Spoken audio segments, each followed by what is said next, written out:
One Piece chapter 11 series 7 finally आ चुके हैं और ये चैप्टर काफी ज्यादा मस्त है। इस वाले चैप्टर के स्टार्टिंग में गॉड वेरी इंस्टेंस के 5 साल के बाद का सीन देखने मिलता है, मतलब करंट टाइम से 33 ईयर पहले का सीन देखने मिलता है, जहाँ पे हमें देखने मिलता है मॉर्गन स्टेटमेंट ले रहा है काफी सारे पायरेट सब से, जिसपे जितने सारे पायरेट सब है वो सब बता रहे जब वो समुद्र में थे तो उस टाइम पे एक उनके शिप के पीछे एक जायंट सा शैडो में कोई मॉन्स्टर आता है और उनके शिप को प्लग जबते ही तोड़ देता है। जिसके बाद हमें यही टॉपिक हमें इम्पल टाउन में सुनने को मिलता है, जहाँ पे वो कैदी से बात कर रहे थे कि उन्हें भी एक मॉन्स्टर देखने को मिला था जो काफी ज्यादा जायंट था, जिसपे जो अदर कैदी सब थे वो बोल रहे तुमने श्योर हो ना कि तुमने सी किंग को नहीं देखा था, जिसमें बंदा बोलता है हाँ मैं श्योर हूँ वो सी किंग नहीं था, वो एक जायंट मॉन्स्टर था। और यही बात हमें दूसरी कंट्री में देखने को मिलता है, जहाँ पे जो वहाँ के रिपोर्टर है वो पूछते हैं दूसरे बंदे से कि तुम वहां तो नहीं गए थे ना फेमस फ्लोरिडा ट्रायंगल पे, जिसपे वो बंदे बोलते हैं नहीं मैं वहां पे नहीं गया था और वहां पे फिशिंग करना अलाउ नहीं है, तो हम उस जगह को अवॉइड ही करते हैं। लेकिन एनीवेज मैंने जिस मॉन्स्टर को देखा था वो बिल्कुल ही ह्यूमन जैसा लग रहा था, मतलब इंसान जैसा ही लुक लाइक देखने को मिल रहा था, लेकिन वो काफी ज्यादा मैसिव जायंट था। जिसके बाद हमें ये अफवाह पूरे ग्रैंड ब्लू लाइन की साइड हमें देखने को मिलता है, जितने सारे लोग आसपास में रहते थे उन सब के पास ये अफवाह फैल जाता है और वहां पे लिटरली पायरेट सब डरते थे वहां पे जाने से। जिसके बाद हमें फाइनली पता चलता है वो मॉन्स्टर कोई और नहीं अपना किंग हाराल्ड है। जो बंदा ये काम इसलिए कर रहा है क्योंकि उसने 5 साल पहले एक कांड कर रखा था जिसकी वो भरपाई कर रहा है। और इसके बाद हमें देखने मिलता है white beard Kaido big mom जो गॉडवेल इंस्टेंस के बाद सबके सब सेपरेट वे में चले जाते हैं। उसके बाद हमें ये सब के सब एक दूसरे से लड़ते हुए देखने मिलते हैं और अभी के टाइम पे ये सारे कैरेक्टर स्ट्रॉन्ग फॉर्म में आ चुके हैं, मतलब प्राइम रूप में आ चुके हैं और सबके सब अपने टेरिटरी के लिए आपस में ही लड़ रहे हैं। जिसपे जो नाइटर है वो बोलता है कि इन्हीं बीच में एक क्रू मेंबर है जो लिटरली इन सब के रिकॉर्ड को तोड़ते हुए आगे बढ़ता जा रहा है। अब वो क्रू कोई और नहीं अपना किंग ऑफ पैट का क्रू है जो है रॉजर का क्रू, जो सारे रिकॉर्ड तोड़ते हुए आगे बढ़ता जा रहा है। जिसके बाद हमें एक पैनल देखने मिलता है जहाँ पे हमें रॉजर के क्रू मेंबर से देखने मिलते हैं, रॉजर के साथ जो लाफ्टर में ये सब गए थे, तो वो लास्ट सीन हमें देखने मिला था। उस टाइम का हमें पिक्चर देखने मिलता है जहाँ पे हमें पता चलता है कि ये क्रू मेंबर ने सब कुछ पा लिया है जो लिटरली हर किसी के लिए इम्पॉसिबल है, उन सबको इन बंदे ने पा लिया है, जिसकी वजह से जो इस क्रू के कैप्टन थे वो बन जाते हैं किंग ऑफ पायरेट। और उसके बाद हमें देखने मिलता है जो वर्ल्ड गवर्नमेंट है रॉजर को पब्लिक एग्जीक्यूशन करने वाले होते हैं और ये इसलिए करने वाले होते हैं कि इसकी वजह से पूरे वर्ल्ड में डर बैठे। लेकिन रॉजर ने उल्टा गेम खेल दिया, मतलब ऊनो कर दिया गवर्नमेंट के साथ। इस बंदे ने बोला तुझे मेरा टेल चाहिए ना, तो वो मैंने सी में डाल रखा है तो जाकर ढूंढ ले।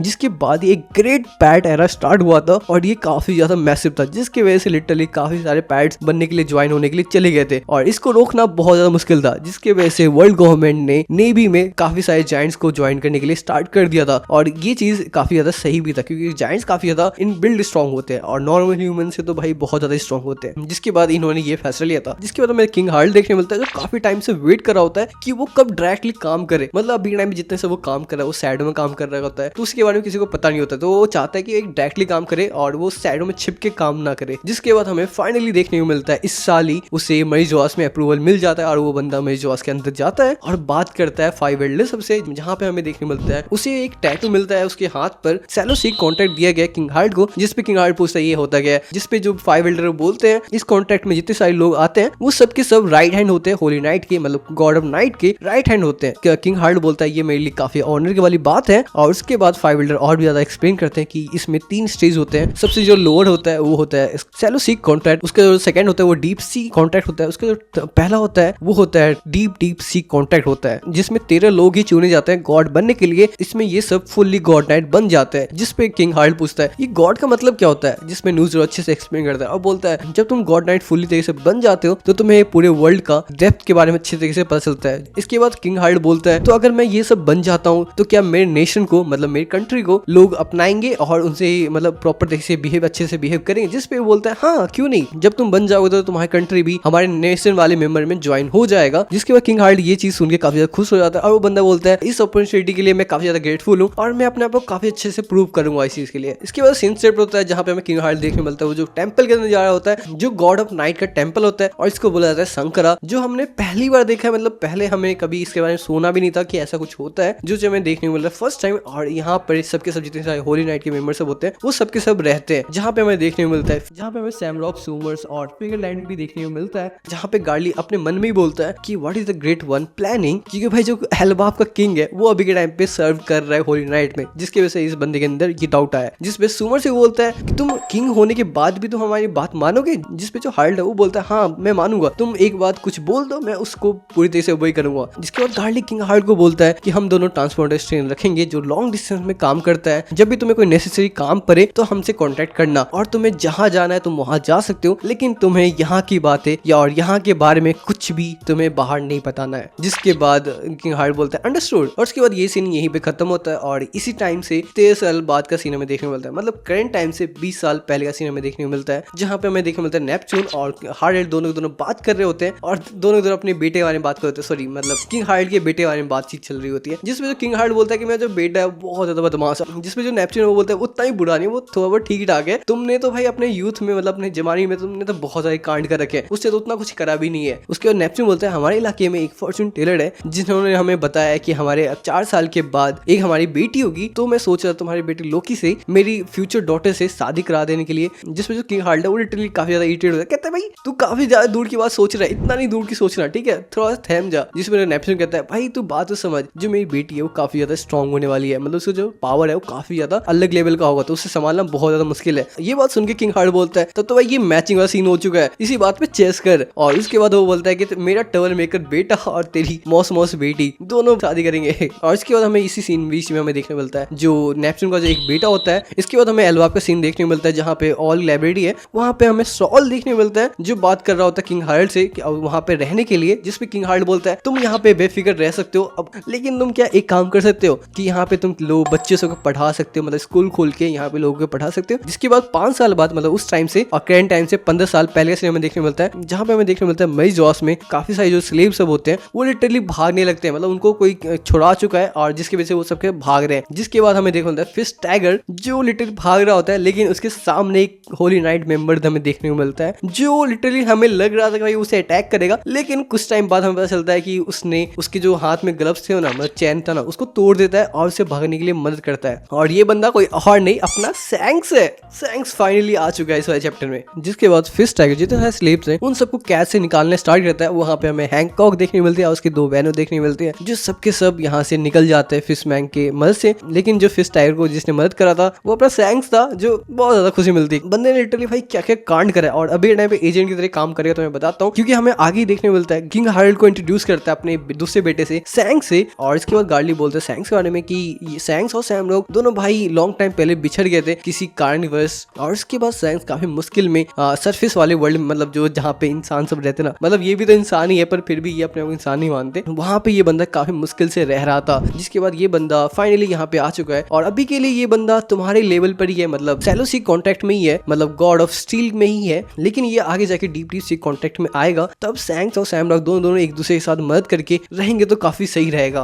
और ये एसेट काफी हमारे लिए हेल्पफुल रहेगा। जिसमें जो किंग हार्ड वो बोलता है कि भाई मुझे पता नहीं क्यों ये बंदा मुझे देखा सा लगता है, कहीं मैंने इसको देखा है। जिसमें जो सैंक्स है वो अपना एक्टिंग दिखा रहा है, मजाक रेडी थे। ये बंदा बोलता है मैं नहीं जानता तुम क्या बातें कर रहे हो और तुम जैसे छोटे लोग टाइप के जायंट्स मेरे से ऐसे बात नहीं कर सकते हैं और मेरे साथ ना काफी फेमिलियर होने की जरूरत बिल्कुल भी मत करना। और मैं काफी ज्यादा ब्लेस्ड हूँ कि मेरे अंदर जो ब्लड वेन है वो फिगर एंड का है और मेरे पे कभी डाउट मत करना, मैं आगे जाके नाइट ऑफ गॉड बन के ही दिखाऊंगा। और बंदा ये एक्टिंग कर रहा है लिटरली, मतलब एरोगेंस देख रहे हो अभी के टाइम पे सैंक्स का, वो काफी ज्यादा टॉप लेवल का है, मतलब बंदे में तो एक्टिंग तो है भाई, ऑस्कर मिलना चाहिए इस बंदे को। जिसपे जो किंग हार्ड है वो काफी ज्यादा वो हो जाता है, मतलब शॉक हो जाता है और बोलता है सॉरी मैंने तुम्हें कोई और ही समझ लिया था, उसके लिए मुझे माफ कर देना। उसके बाद सैंक्स का रूट फेस देखने को मिलता है जो काफी ज्यादा कूल है भाई, मजाक कर रहे हैं, सैंक्स एक्टिंग कर रहा है। जिसके बाद सनसेट होता है, हमें देखने मिलता है दोनों भाई दोनों आपस में बात करते हुए आगे बढ़ते हुए जा रहे हैं, जहाँ पे सैंक्स बोलता है कम ऑन सैम रॉक, तुम्हें पता है ना कि मुझे और भी ज्यादा चीजें जानना है, डीप पे जाना है इस चीज में, नॉलेज में, होलीनाइट के बारे में, और जिन ट्रेडर ने जो स्लेव को आजाद किया था उन सबको पकड़ के मुझे देना है और उसका क्रेडिट मुझे लेना है। जिसपे भाई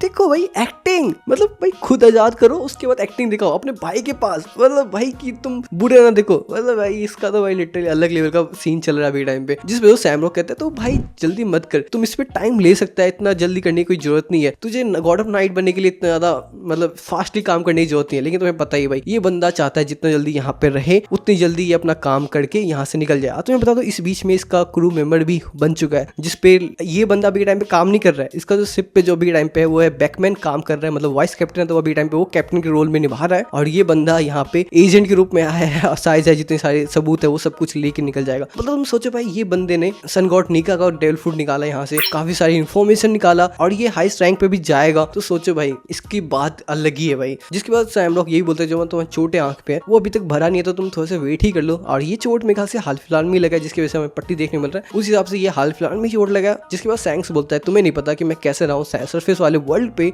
और वो सारे लोग से मैं कितना नफरत करता हूँ, उन सबको देखता हूँ तो मुझे काफी ज्यादा गुस्सा आता है। कॉमनर, स्लीव, सब मुझे इतना ज्यादा घिन आता है उन सबसे। जिस वजह से किंग हार्ट है वो पीछे घूम के देखता है, क्या बात कर रहा है ये, कुछ बोला नहीं उसने, मतलब सोच ही रहा है, क्योंकि इस बंदे को इस पे डाउट है कि भाई ये बंदा एक्टिंग तो नहीं कर रहा, और प्रॉपर लग भी रहा है भाई एक्टिंग जैसा, लेकिन एक्टिंग का तो भाई तुम उस्ताद हो भाई, सैंक्स भाई। जिसके बाद सीन स्टार्ट होता है और एल्बाब का सीन देखने मिलता है, जहाँ पे हमें उसी टाइम का सीन देखने मिलता है, मतलब उसी ईयर का सीन देखने मिलता है, जहाँ पे हमें देखने मिलता है एडा जो हजरुद्दीन की प्रॉपर माँ है, लोकी की माँ ही है, लेकिन वो अभी के टाइम पे काफी ज्यादा बीमार है और काफी ज्यादा उसकी तबियत पर डे खराब होते हुए देखने को मिल रहा है। लेकिन जो ईडा है वो किंग हार्ट को इन्फॉर्मेशन नहीं दे रही है कि उसकी तबियत काफी ज्यादा खराब है, कि वो पूरे दूसरे देश से हेल्प ले सके। ये चीज वो नहीं करे क्योंकि वो नहीं चाहती कि किंग हार्ट को तकलीफ देना, इसकी वजह से ये बंदी करे। और ये बाबली है क्या भाई, कर लेती थोड़ा, बस क्या जाती जान से बढ़ के थोड़ी कुछ है, लेकिन इसने ये नहीं करा। और जो थोड़ी बहुत मेडिसिन यहाँ पे मिल रहे थे उसी को ये खा के जी रही है अभी टाइम पे। जिसके बाद हमें देखा मतलब लोकी जो एक सांड को लेके आता है उससे मीट बनाने के लिए, और वो ईडा के बार के पास आता है और बोलता है इसका मीट बना, एक छोटी सी बच्ची को बोलता है। और ये प्लेस उसका हैंग आउट प्लेस था, बेस्ट हैंग आउट प्लेस था, क्योंकि यहाँ पे ईडा रहती थी तो उसको केयर करते थे, जिसकी वजह से ये प्लेस इसके लिए काफी ज्यादा बेस्ट रह गया। और अभी के टाइम पे ईडा का तबियत खराब है तो वो बार अभी टाइम पे खुला नहीं है, तो वो चाहता है कि भाई ये खिला के उसको ठीक किया जाए और ईडा जल्दी से वो बार खेला और वो ईडा से मिलता रहे। जिसके बाद हमें देखने को मिलता है हजरुद्दीन और उसके क्रू मेंबर से देखने को मिलते हैं जो जा रहे हैं दूसरी साइड मेडिसिन के लिए, ईडा के लिए। उसके बाद सीन स्टार्ट होता है और हमें देखने को मिलता है लोकी अपनी माँ के, मतलब जो प्रश्न माँ, मतलब एस्ट्रिया, उसकी होम टाउन चले जाता है। और हमें देखने को मिलता है वहाँ के जो लोग होते हैं, जो एस्ट्रिया की फैमिली के लोग होते हैं, वो बोलते हैं कि भाई देख, हमने ये पॉइजन जो ईडा है उसको हमने पिलाया है दवाई की जगह, जिसकी वजह से जो उसकी जीने की संख्या है वो कम होती जा रही है और वो बंदी अभी टाइम पे मरने के कगार पे आ चुकी है इसी रीजन की वजह से। और ये चीज सुन के लोकी काफी ज्यादा अपसेट हो चुका है और वो काफी ज्यादा गुस्से में भी देखने को मिल रहा है। और वो बंदा और भी एक्सप्लेन करता है कि जो ईस्ट्रा है उसको कोई रिप्लेस नहीं कर सकता, और वो बंदी उसको रिप्लेस कर रही थी तो जो चीज मुझे पसंद नहीं आया, और इस चीज की वजह से मैंने उसे ये जहर सब देना स्टार्ट किया है। जिस पे लोकी कहता है गुस्से में, तुम इनहेरिट की बात कर रहे हो, जिस माँ ने मुझे पैदा होते ही अंडरवर्ल्ड में फेंक दिया, तुम उसकी बात कर रहे हो। और जो माँ ने मेरे को पैदा भी नहीं किया, उस माँ ने मेरे को काफी ज्यादा केयर किया और मैं उसी को अपना माँ मानता हूँ, और तुमने उसी को जहर दिया, और तुम बताओ कि वो जिंदा रहेगी कि नहीं रहेगी। और वो बंदे ने लिटरली अपने हाथ से उसे गर्दन दबा दिया है और वो लिटरली 3 बार पूछता है वो जिंदा रहेगी ना, उसे कुछ होगा तो नहीं। और ये चीज़ हमें दिखाता है कि भाई लोकी कितना ज़्यादा ईडा से कनेक्टेड था और ईडा ने उसे काफ़ी ज़्यादा प्यार दिया है। तुम्हें याद है स्टार्टिंग के टाइम पे जब वो छोटा था, बहुत ज़्यादा छोटा था, तो उस टाइम पे वो उसको क्या बोलता था, बिच बोलता था, क्या क्या बोला है, मतलब गंदी गंदी बातें बोल दिया उससे, ठीक है, ईडा को। और अब भी टाइम पे उसके लिए कितना ज़्यादा रिस्पेक्ट है इसके अंदर, ये हमें देखने को मिलता है। और लिटरली यार मतलब जिससे वो प्यार करता है उसके साथ सब के सब दूर जा रहे हैं। किंग हार्ल्ड उसके बाद चला जाता है, तो भाई ऐसे ऐसे इंसिडेंट्स के साथ हुए हैं ना, जिसकी वजह से ये बंदा थोड़ा बहुत ऐसा बुरा बन चुका है। और मुझे लगता है लोला को इसने इसलिए पसंद किया था क्योंकि ईडा ने उसको काफी प्यार से रखा था, एकदम मॉर्न जैसे रखा था, तो उससे बहुत ज्यादा प्यार दिया था। और यही चीज मुझे लगता है जो लोला में हमें देखने मिलता है। लोला की जो भले फेस को छोड़ दे तो लोला जो हार्ट है बहुत ज्यादा प्यार है, वो काफी प्यार से रहती है और रिस्पेक्ट करती है। तो जिस चीज की वजह से मुझे लगता है कि लोकी को उसमें उसकी माँ देखी होगी, ईडा माँ, ना कि उसकी पर्सनल माँ, वो देखी होगी, तो इसकी वजह से ये बंदा उसके प्यार में फंस गया होगा। वरना कोई और रीजन नहीं है कि भाई लोला के चक्कर में हो जाएगा अगर शकल की या पर्सनैलिटी की बात करें तो। लेकिन भाई यही है कि ये बंदा इस चीज़ को सुन के